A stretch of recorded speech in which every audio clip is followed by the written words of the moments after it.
Hello दोस्तों, कैसे हैं आप सब। मैं कोमल पवार स्वागत करती हूँ आपका चैनल पर। आज इस वीडियो में हम शुरू करने जा रहे हैं हर एक कंपटीशन का, हर एक कॉम्पिटिटिव एग्ज़ाम का एक इम्पॉर्टेंट पार्ट हिंदी। आपने देखा होगा, यदि आप देने जा रहे हैं यूपीएसआई का एग्ज़ाम, यदि आप देने जा रहे हैं यूपी लेखपाल या other competition exam, C TET, UP TET या अदर स्टेट का टेट एग्ज़ाम देने जा रहे हैं, तो आप ये जानते होंगे कि वहाँ पर आपको एक सेक्शन में हिंदी का सब्जेक्ट मिलना है जो कि आपके सिलेक्शन में इक्वली रोल प्ले करेगा। तो आज इस वीडियो में हम शुरू करने जा रहे हैं हिंदी का एक इम्पॉर्टेंट पार्ट, तत्सम तद्भव शब्द, जहाँ से कि हर एक कंपटीशन एग्ज़ाम में कुछ क्वेश्चन देखने को मिलते हैं। चलिए आज स्टार्ट करते हैं ये वीडियो। आज इस वीडियो में हम अपने हिंदी के सेक्शन के कुछ मार्क्स, देखिएगा इस वीडियो को एंड तक। आज हम इसमें बात करेंगे तत्सम और तद्भव शब्दों की, क्या होते हैं और कैसे हम बिना याद किए कुछ सेकंड में इनको सॉल्व करके अपने कुछ मार्क्स कंफर्म कर सकते हैं। तो चलिए स्टार्ट करते हैं तत्सम और तद्भव शब्द। इसी वीडियो में आज हम कुछ ट्रिक और नियम की भी बात करेंगे, जिसको लगा करके कि आपको याद करने की ज़रूरत नहीं होगी और आप अपने समझ से उन क्वेश्चन को 6 सेकंड में सॉल्व कर पाओगे। चलिए स्टार्ट करते हैं तत्सम तद्भव शब्द। पहले बात करेंगे तत्सम। क्या होता है तत्सम? देखिए, तत्सम दो शब्दों से मिलकर बन रहा है, तत् और सम। ये दोनों संस्कृत भाषा के शब्द हैं। तत् माने होता है उसके, सम माने होता है समान। मतलब तत् मीन्स क्या हो गया? उसके, और सम मीन्स क्या हो गया? समान। तो तत्सम का मीनिंग क्या हो गया? उसके समान। तो अब बात आती है किसके समान? तो किन शब्दों की बात हो रही है? तत्सम शब्द, और हमने इसका मीनिंग निकाला है उसके समान। तो किसके समान? संस्कृत के समान। ठीक है, संस्कृत। तो जो शब्द संस्कृत भाषा से हिंदी भाषा में सीधे आ गए हैं उनको हम तत्सम शब्द कहते हैं। संस्कृत में जिन शब्दों का जैसे उच्चारण होता था उसी तरह से अब हिंदी में भी उनका यूज़ होता है। वही शब्द जो हैं तत्सम शब्द कहलाते हैं, जो शब्द संस्कृत से सीधे आए हैं, सीधे आए हैं। तो ये तो हमने समझा कि तत्सम शब्द होते क्या है। अब एग्जाम्पल से हम समझते हैं, एग्जाम्पल से समझने की कोशिश करेंगे। जैसे कि शब्द हुआ सूर्य, और जैसे कि शब्द हुआ अक्षर, जैसे कि शब्द हुआ पुत्र, जैसे कि शब्द हुआ दधि, और शब्द आपका हुआ मुख। ये कुछ ऐसे एग्जाम्पल हैं, कुछ ऐसे शब्द हैं जो कि क्या है? तत्सम शब्द हैं। और तत्सम क्यों है ये शब्द? क्योंकि ये संस्कृत भाषा के शब्द हैं और हिंदी में भी एज इट इज़ इनका प्रयोग किया जाता है। अब बात करेंगे, तो ये तो हमने जाना कि तत्सम शब्द क्या होते हैं, एग्जाम्पल से हमने जाना। चलिए स्टार्ट करते हैं तद्भव। तद्भव का मीनिंग क्या होगा? इसी प्रकार जैसे हमने यहाँ इसको बांटा, ऐसे अगर हम इसको बांटते हैं तो इसका मीनिंग क्या निकलता है? तद का मीनिंग होता है उससे, भव का मीनिंग होता है होना, उससे होना। अब इसको कैसे समझेंगे? वो शब्द जो कि संस्कृत से ही आए हैं लेकिन हिंदी में आकर के, हिंदी भाषा में आकर के उनका रूप थोड़ा सा परिवर्तन हो गया है। उनका मतलब, उनका मीनिंग वही है लेकिन उनका रूप परिवर्तन हो गया है, रूप परिवर्तित हो गया है, रूप परिवर्तित हुआ है।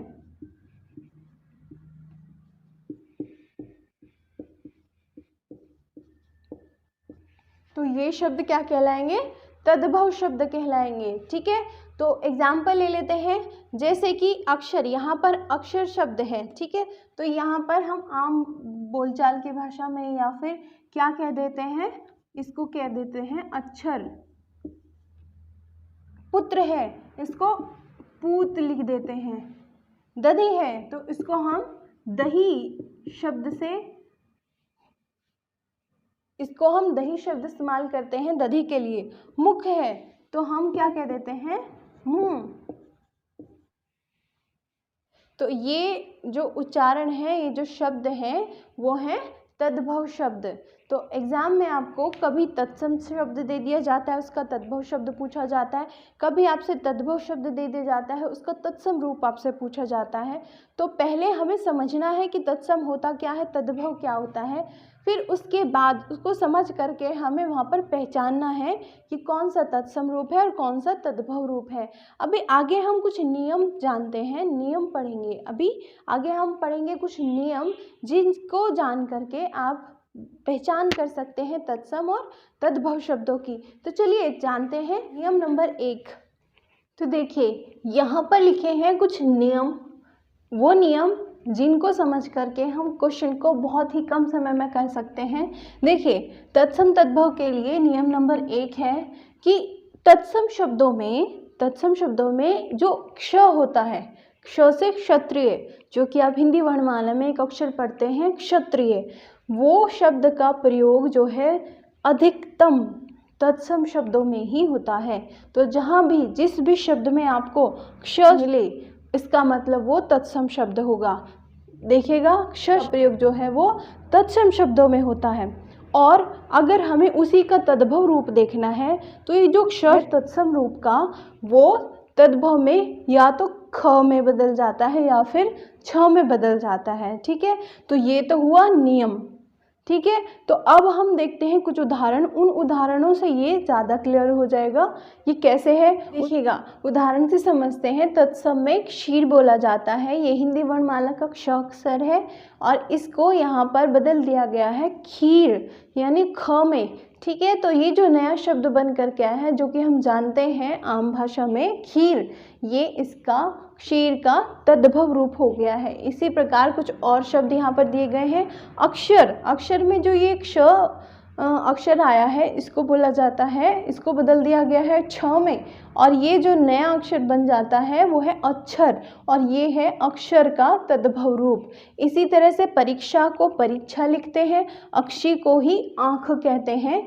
ये सारे शब्द जो हैं वो तत्सम रूप होंगे और ये इनके तद्भव रूप होंगे। और इन सभी शब्दों में देखिएगा क्ष को छ में बदल दिया गया है। ठीक है, और ये जो लास्ट वाला उदाहरण है अक्षी, यहाँ पर क्ष के लिए ख का प्रयोग किया गया है। तो ये जो क्ष है उसको या तो ख में या फिर छ में बदल देते हैं अगर हमें उस तत्सम रूप का तद्भव रूप निकालना हो। तो ये है एक पहचान करने का तरीका कि किस शब्द को किस में बदला गया है और ये कौन सा रूप है। ठीक है, तो अब यानी यहाँ से हमने क्या कंक्लूजन निकाला कि जो क्ष होगा वो अधिकतम तत्सम रूपों में ही प्रयोग होगा। तो नियम नंबर 2 क्या कहता है, व को ब में बदल देते हैं।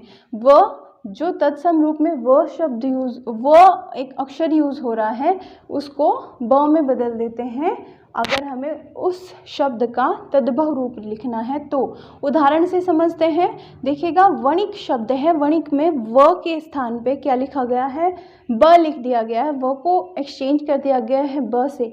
ठीक है, तो व को ब बना करके इसका नया शब्द क्या बनाया गया है, बनिया। दोनों का अर्थ एक ही है, लेकिन ये शब्द जो है वो संस्कृत भाषा से आया है, यानी ये तत्सम रूप है। इसी को जब हम बनिया लिखते हैं तब ये तद्भव रूप हो जाता है और आम बोलचाल की भाषा में इसका प्रयोग होता है।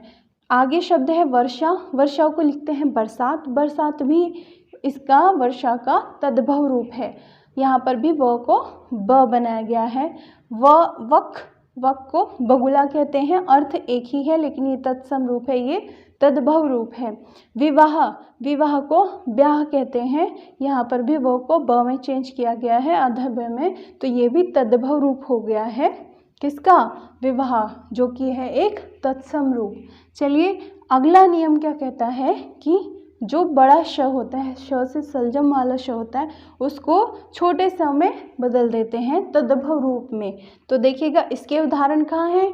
इसके उदाहरण है श्यामल को सांवला लिखते हैं, दोनों का अर्थ एक ही है, लेकिन ये तत्सम रूप है और इसी का तद्भव रूप है सांवला। स्वसुर, स्वसुर शब्द में जो बड़ा श आया है उसको छोटा सा बना दिया गया है तद्भव रूप में। दर्शन, दर्शन में बड़े श को छोटा सा यहाँ पे बना दिया गया है और इसको हम दर्शन इस तरह से बोलते हैं आम बोलचाल में, और ये है तद्भव रूप दर्शन का। इसी तरह से श्वेत शब्द होता है, उसको क्या लिखते हैं तद्भव रूप में? सफ़ेद। तो ये कुछ शब्द हैं तत्सम और तद्भव रूप में।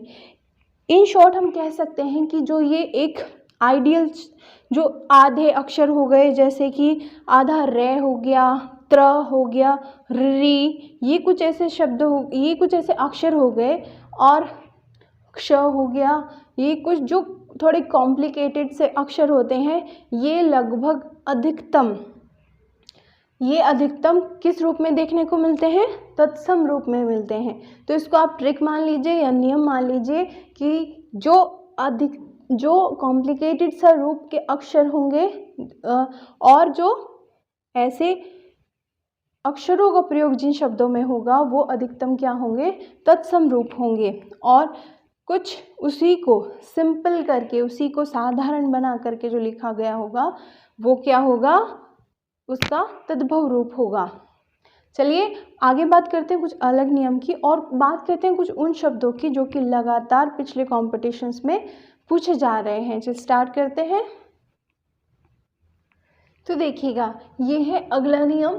नियम क्या कहता है कि चंद्र बिंदु जो है वो अधिकतम तद्भव रूप में ही देखने को मिलेगा, तत्सम नहीं, तद्भव, तद्भव में ही। यानी कि एक पहचान हो गई है, एक ट्रिक हो गई है कि जहाँ भी आपको चंद्र बिंदु कैसा होता है? इस तरह से, इस तरह का चंद्र बिंदु शब्द के अंदर दिखाई दे तो अधिकतम वो क्या होगा? तद्भव रूप होगा। तो देखिएगा यहाँ से ये कुछ उदाहरण है।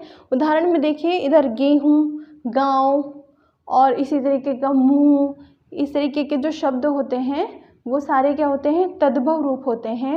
इसका मतलब ये कि चंद्र बिंदु क्या होगा? तद्भव रूप में देखने को मिलता है। अगला जो ये देखिएगा, ये कुछ अक्षर हैं जो कि तत्सम रूप में ही प्रयोग होते हैं। ऋ, त्र, आधरे, ये शे और ये शब्द ये जो अक्षर यूज़ हो रहे हैं, इनको देखिएगा, जैसे कि ये श है, इसको छोटा से और छ में बदल देते हैं।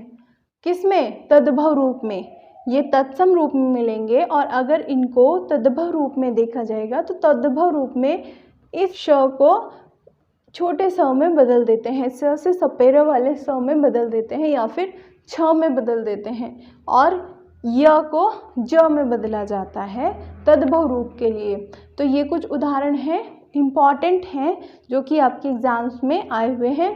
तो देखिएगा, श्रृंगार, श्रृंगार यानी यहाँ पर री शब्द का प्रयोग आ रहा है, तो देखते समझ जाना है कि ये तत्सम रूप है, और इसको तद्भव रूप में कैसे लिखते हैं? सिंगार। घृत को घी बोला जाता है, ग्राम को गांव लिखते हैं, व्याघ्र को व्याघ लिखते हैं, भाद्रपद को भादों लिखते हैं, आम्र को आम लिखते हैं, और गोधूम को गेहूँ। तो ये कुछ इम्पॉर्टेंट शब्द थे जो कि पुराने पेपर से लिए गए हैं। तो आज इस क्लास में हमने हिंदी सेक्शन के एक बहुत इंपॉर्टेंट पॉइंट को कवर किया, तत्सम तद्भव रूप, जो कि हर एग्ज़ाम में आना है, जो कि हर एग्ज़ाम में आता है। इसमें से एक क्वेश्चन। आशा है इस वीडियो को देखने के बाद आपको तत्सम तद्भव रूपों में कोई कन्फ्यूजन नहीं रहेगा, और हिंदी का वो क्वेश्चन जो कि तत्सम तद्भव रूपों से रिलेटेड आता है वो आप सही करके आएंगे। आगे भी हिंदी और बाकी सभी सेक्शंस की तैयारी इसी चैनल पर करते रहने के लिए इस चैनल को सब्सक्राइब कीजिएगा, लाइक और शेयर कीजिएगा,